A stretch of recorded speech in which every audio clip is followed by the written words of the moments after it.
بسم الله الرحمن الرحیم. د زلفشن بازار ماډل های سکول استادان کرام، طلبه کرام، زما د منصور فاونډیشن خدای خدمتګاران،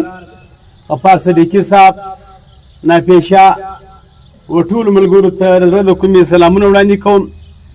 نن انتهایی ډېر خوندور او یو زبردست پروګرام دی چې دلته د علم په حواله سره زموږ طلبه کرام او استادان سره د منصور فاونډیشن خدای خدمتګاران سره جمع شوي دي. واقعي داسې مجلسونه خو د ډېره وخته په کار و چې کوم موږ عام جلسې کوو یا چا له ځو یا څوک راغواړو، په کار دا ده چې موږ د خپلو طلبه کرامو د خپلو ځوانانو رهنمایي وکړو. هر مشر ته په کار دا ده چې د دغه هلکان رهنمایي وکړي چې سبا زموږ د وطن چې کومه حفاظت والا دي یا خدمتګاران دي هغه نن د ځوانان دي. ولې چې کوم وخت د انسان 55 کاله واړي بیا دی څه نشي کولی، بیا دغه ځوانان ته زموږ سترګې چې باید دا ځوانان به د وطن خدمت کوي، د کام د علاقې د خپل کام خدمت به کوي. نو نن انتهایی ډېر زه خوشحاله یم چې دلته موږ ته په ماډل هائی سکول کې دعوت راکول سولو. او نن زموږ پروګرام بیا یو بله د خوشحالۍ خبره دا ده چې د قرآن پاک او دیني کتابو تقسیم دی. د قرآن پاک تفسیر کتابونه چې کوم محمد نبي صاحب یو مهم په مخه اخیستی دی. او دلته زموږ په ماډل هائی سکول کې هم یو زبردسته لایبرري ده. په مچان ماډل هائی سکول کې هم یو ډېره خوندور لایبرري وه چې موږ د هغو ویزیټ وکړي، هغه مې وکتله. په کار دا ده لکه څنګه چې موږ کلمه وایي د کلمې په معنا نظام پوه کړی دی، په مقصد او په فضیلت داسې د لمانځه معنا چې کوم لمونځ موږ کوو چې موږ څه وایي الله پاک ته، الله پاک کوم مطالبه ده او موږ د الله څخه څه غواړو باید چې موږ په دې باندې سره خلاص کړو. ډېر وخت کېږي چې یو خو زموږ دا دی چې دلته زموږ د په دې وطن کې د علم ډېر کمي ده. څو سکوله ناحسابه دي کوم زموږ د ښار باشعوره خلک چې دي په دې ښارو کې یا په ضلعو کې کوم سکولونه فعاله دي. اوس که تاسو وګورئ یو لاړ شئ، تاسو د موږ خو ګرځو دنیا مې لیدلې ده، که توبه کاکړۍ وو، اڅکزۍ او داسې نور کوم زموږ سایډونه چې دي. او په دې کې موږ در مسخیلو پورې تللي چې د بلوچستان اخري کونه ده، بیا تفتان دی، اب چوکۍ ده، او ورسره ډیره مراد جمالي چې دا د بلوچستان اخري سرحدونه دي. نو تاسو خوشقسمته یاست چې الله تعالی په دا ښار کې ژوند درکړی دی چې کوم وخت تاسو ساراو ته ولاړ د هغو سکولونه هسپتالونه لارې ووینئ بیا به تاسو افسوس او ارمان کوئ. داسې سکولونه تقریبا موږ لیدلي دي په دا کم دیهات کې چې دي، هغه کې یا زموږ د ملکانو خانانو سردارانو نوابانو کوټې دي. داسې سکولونه شته چې پسونه کې پراته دي یا پروړ کې پروت دی. زه به خبره ته وکړم چې په د ټي وي کې ما دا میلس کړی دي چې زموږ توبې لره توبې اڅکزۍ لره یو ټیم تللی وفد د ایجوکیشن، هغه چې وکتل په یو کمره کې بستره پرته وه، بله کمره کې پروت. هغه ویل باید دا بستره د چیش کې وایي دا د ماشټر بستره ده. ول ماشټر چیرې ول هغه پسونه ګوري. اوس ماشټر دا دی 12 جماعت سکول ویلی دی یا کالج یونیورسټي ویلی د هغه نن پسونه ګوري، پروړ په کمره کې پروت دی. زموږ د سکولو دا حالات یا دلته موږ څو ته سکولونه وایي، دلته بیا هم ښه انسانان دي. زه د استادانو ډېره شکریا ادا کوم، دوی زبردسته نظم ضبط موږ خصوص سکولونه ګورو، دنیا جهان وینو. نن چې کوم څه ډسپلن موږ ولیدی، کوم څه انسانیت و ادب موږ ولیدی، انتهایی موږ د استادانو ته سلام پېښوو چې دوی زبردست رهنمایي د خپلو بچیانو کړې ده. یو خبره به دا وکړو چې په دې کې اکثر هلکان غټان دي. موږ سکولونو په دې ځو چې ډېر هلکان وځي کالج ته ځي، یونیورسټۍ ته ځي، یا ډایرکټ د میټرک بعد بیا یو نوکري پیدا کړي. دا وطن ټول وطن ته ګوري، که چیرې موږ ښه کردار ادا کړي په دې وطن کې، هغه ځوان به دا کام ښایسته وي، وطن به ښایسته وي، دا ملک به ښایسته وي. که د بده مرغه الله پاک موږ یو بدبخته افسران یا یو بدبخته ډاکټران یا انجینران یا د ډي سي په شکل کې یا د ایم این اے او د ایم پی په شکل کې داسې انسانان پیدا سو چې هغه ملک تباه کوي یا لوټمار کوي یا غلا کوي یا رشوت اخلي. یعنې که یو ښه ایماندار افسر راسي دغه خلک په پیسې د بته داسې ډلې لري چې باید د ایمانداري ونه کړي، که دی ښه علاج کوي، که ښه دوا ورکوي، که ښه تعلیم کوي. د دې خلکو مرام دا روان دی چې باید یو سړی بې علمه پاتې سي، بې تعلیمه پاتې سي. لکه څنګه چې د پلار زما غلام و، زوی زما غلام وي، ورور یې زما غلام وي، دی زما چوپړ وي، زما خبره مني. دا د انسانانو یو ذهن جوړ شوی دی، د انسانیت سوداګري ده. خو بل طرف د نبیانو کار چې شو، الله تعالی چې کوم نبیان راستولي دي هغو د ټولو انسانانو رهنمایي یې کوله. نه بنګله غوښته، نه ووټ غوښتی، نه مطالبه درلوده، صرف یې دا ورته ویل چې د الله خبره ومني الله به مې کامیابه کړي، په خپله سرمایه کې، په خپل عقل کې، په خپله باچیي کې، په خپله اوده کې. چې وخت نبي خبره چا منلې ده. قرآن دا وایي، دا تفسیر دا دی ستا چې هر چا د الله د نبي د وخت خبره منلې الله کامیابه کړي دي که نه ده منلې. اوس که موږ د نمرود مجلس راواخلو ډېر غټ باچا و د خدایي دعوا یې کړې وله 14 لکه پوج درلودی. اوس موږ د پاکستان پوج 7 لکه د په هغه وخت 14 لکه درلودی. د ابراهیم علیه السلام مقابلې له راشاوه کې الله ټول تباه کړي په مچورو باندې وخوړی. د نبي مقابله د وخت وکړه. که موږ دا سوچونه وکړو چې باید زموږ په لاس کې یو شی نشته ټول سیستم څوک چلی څوک یې چلی الله چلی. اوس ګوره زموږ ایمان وي کوم پر دې باندې جوړ شي. مرګ ژوند د چا په لاس کې دی؟ عزت ذلت د چا په لاس کې دی؟ خیر شر د چا په لاس کې دی؟ صحت بیماری د چا په لاس کې ده؟ ګټه او تاوان د چا په لاس کې دی؟ بس دا یقین ایمان موږ جوړ کړو چې هر څه الله کې مخلوق څه کولی نشي. موږ د الله بندګي وکړو د الله د نبي پر طریقو باندې زندګي تېره کړو. موږ کامیابه انسانان یو. ګورې که چیرې موږ غلط کار کولی د معاشرې سره مې دوکه کوله فراډ مې کولی د ملک سره وطن سره دا وطن د ایمان یوه حصه ده. ایمان په یو روایت راځي چې واویا شاخه په بل کې یو واویا په دې کې یوه حصه د ایمان چې د هغه د وطن محبت دی وطن ده او بل طرف دا وطن دا د مور حیثیت لري. لکه څنګه چې ستا مور د پر تا قدر لري پر تا عزت لري داسې دا ستا وطن په تا عزت پر تا قدر لري. ډېر انسانان څه تاسو وینئ موږ په دې اخبارو په ټیویانو کې دنیا وینو دنیا جهان وینو په اربو کربو روپۍ زموږ ولاړې په بار کې لګېدلي پر انګریزانو پر چینایانو پر عربیانو باندې زموږ بلډینګان دورې جوړ زموږ د ملک پیسې ولاړې. نن زموږ انسانان د لوږې او د تندې او د بېروزګارۍ خودکشي کې بچیان یې وژلي دی مړي. دا زموږ دا بېننګه خلک دي چې کوم په دې وطن کې اوسېدلي دي. وطن د ځان بولي مور یې بولي هغه باوجوده د مور کپړې خرڅوي یا د وطن پیسې وړي په بار کې لګوي. نن موږ یو عرب یا یو کرب ډالر د بله غواړو زموږ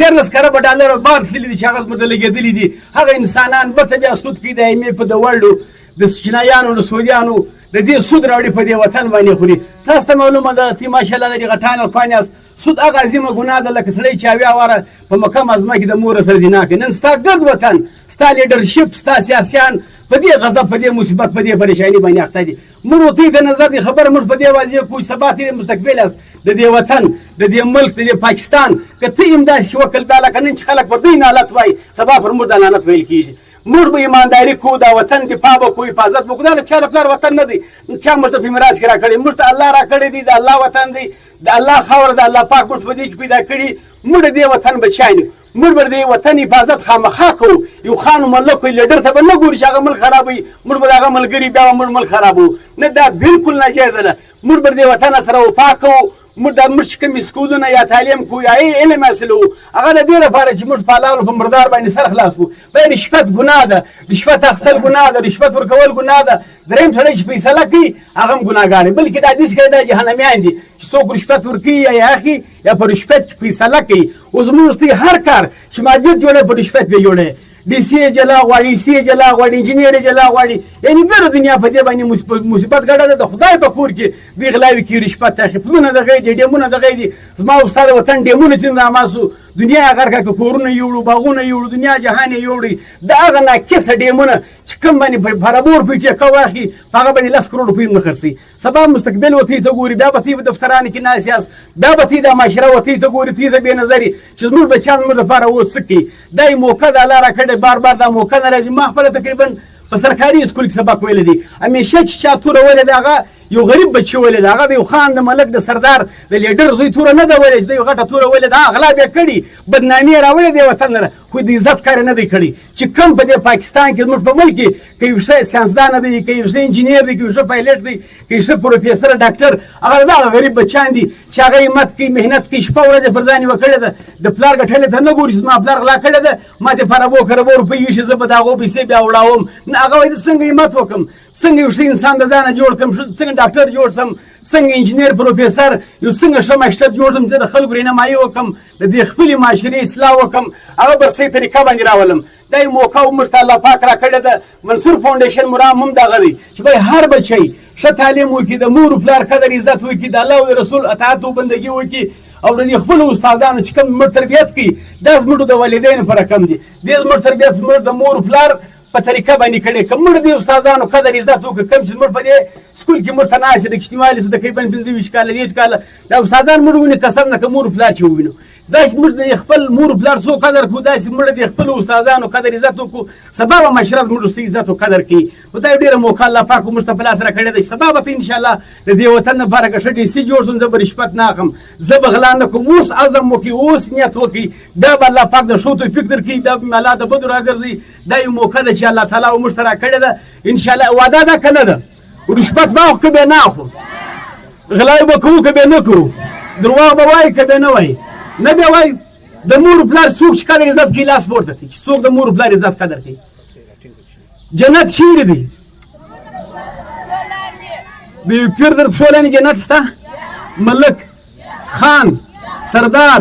لیډر لوډر ټیکټر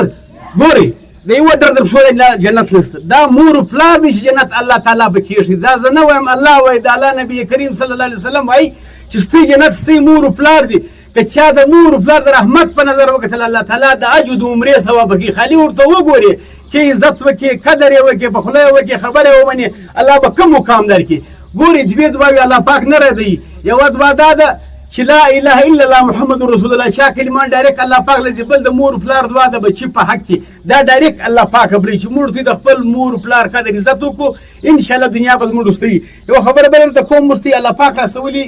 د دنیا لره درې خبرې په قبر کې پوښتنه کیږي دا کله چا ځای هغه راته بیان کړي درې خبرې په قبر کې پوښتنه کیږي سای ځای دې سای ځای ته ولاړ دی نږدې دی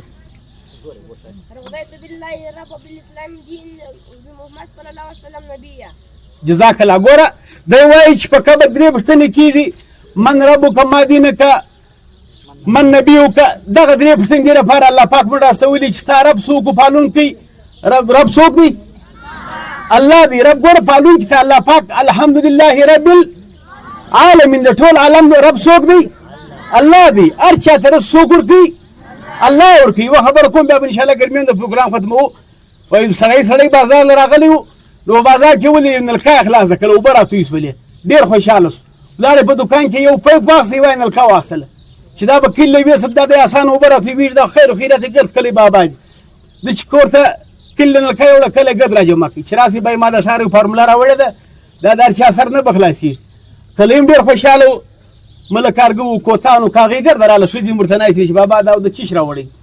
د چې پیپ همدغه ټک وایي نلکه یې خلاصه کړه اوبه نه راتویږي دا څه مصیبت په بازار کې اوبه تویېدې دلته ولې نه تویېږي بیا یو بل وشات سړی هغه ورته لوړ اوبه دي څه نه تویېږي